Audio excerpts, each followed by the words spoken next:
What's going on YouTube? It's your boy Light back at another YouTube video. And in today's video, we're going to be doing What If episode number 3 review here on the channel. And in today's case, the question of the video is, what if the Avengers, what if the world lost its its mightiest heroes, or the Avengers basically. So yeah, without ado, let's get into it. So yeah, just actually quick spoiler warning for this episode. But anyways, let's get into it.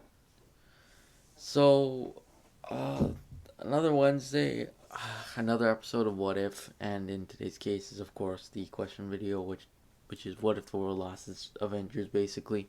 That's what I'll just say. Uh, yeah. So in this episode, a quick recap. Basically, the Avengers of the world, basically were all killed, and it's basically happening like what if that happened. So I thought this was a very interesting episode.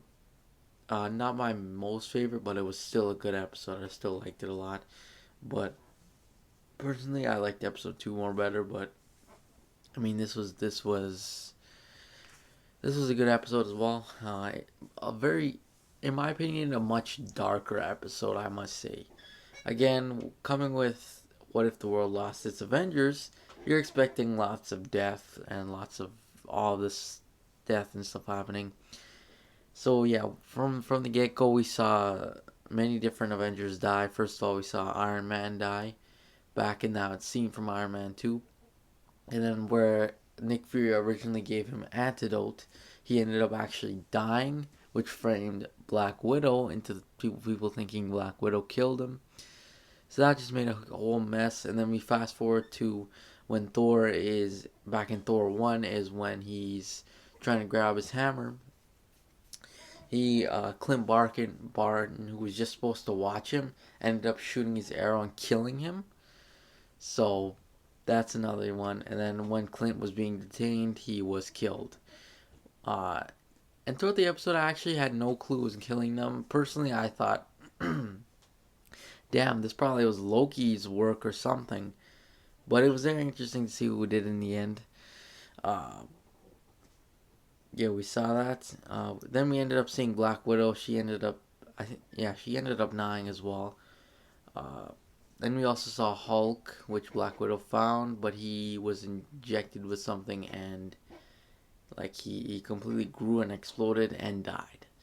So you can see here we got a bit of a darker tone, especially with the Hulk thing, very much darker. And that was like, I think this was during Incredible Hulk when we were technically seeing him. So it's interesting to see a callback a little bit to that. I thought that was pretty interesting. This episode had a lot of callbacks to the original first movies of all these characters. Uh, so yeah, that was very interesting.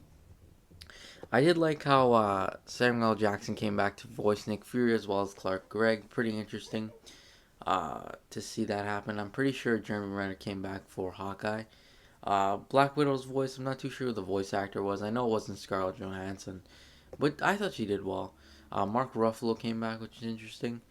Tom Hiddleston came back. It was interesting to see him get added in there as well, because as the first villain of the Avengers weren't existing, so he kind of just rolled right in and it was fine. And seeing as though Thor was dead, he kind of took control of Asgard and everything. So that was interesting to see as well. I kind of for a second there thought, oh, maybe Loki wouldn't be villainous, but of course I was wrong.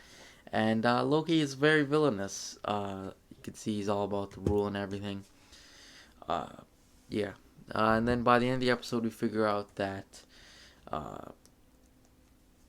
that Hank is actually the one killing everybody, as he's taken now Yellow Jacket form instead, because his daughter Hope Van Dyne ended up dying in a Shield mission. So you blame Shield, and basically he's just killing all the Avengers.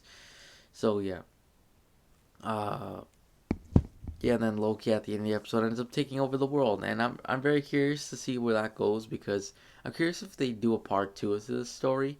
I don't know if it's been confirmed or anything that maybe we could get part twos to some of the stories and stuff. But honestly, I wouldn't mind seeing one. Uh, yeah. Maybe they're saving that for season 2. I have no clue. But yeah, that was pretty interesting. Another thing too is I found it interesting to see that this episode didn't really include Captain America at all. Captain America was still trapped in ice, which, if I remember correctly, I don't believe it was the Avengers who found him. It was, of course, Shield. But I'm pretty sure they found him like in that week. But seeing as though they are dealing with all this stuff, I don't think they really were able to find him as yet. So that's the thing. And we also saw Miss Captain Marvel at the end, which was interesting as well. But yeah, that's what I think. I thought this episode was very well done. Probably an easy 9.5 out of 10. Very good episode. I really enjoyed it. Just wish they could have included Captain America, but I guess they're kind of saving him. But anyways, that's pretty much it. Thanks for watching. Make sure you like and subscribe, and I'll see you guys next video. Peace.